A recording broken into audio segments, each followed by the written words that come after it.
Maliban sa pamamahagi ng bangka sa mga mangingisdang Pilipino, pinag-aaralan rin ngayon ng Department of Agriculture ang pagpapababa ng presyo ng binhi ng palay para sa mga magsasaka.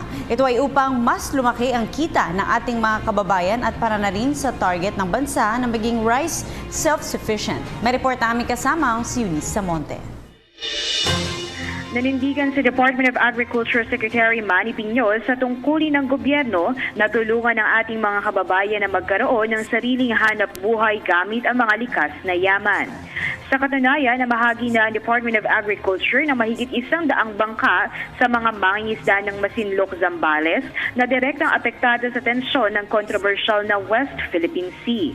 Ayon kay Secretary Piñol, gawa sa mga fiberglass reinforced plastic ang mga ipinamigay na bangka, tamang-tama sa mga malalakas na alon ng dagat. We're distributing fishing boats, fiberglass fishing boats, complete with engines, nets, and hook and line, hoping that before 2018, we'll be able to distribute at least 200,000 bangkas.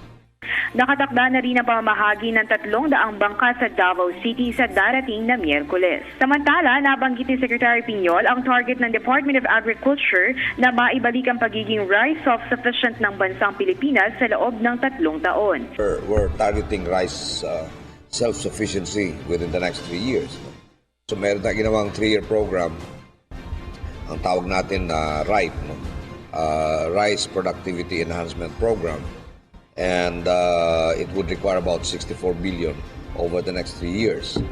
Bukod sa pagpapabuti ng pamamaraan ng pangingisda at pagsasaka, target rin ng Department of Agriculture na iangat ang produksyon ng buko at industriya ng kape upang matulungan ang kabuhayan ng ating mga kababayan sa probinsya. Para sa PTV News, Eunice Samonte, Davao City.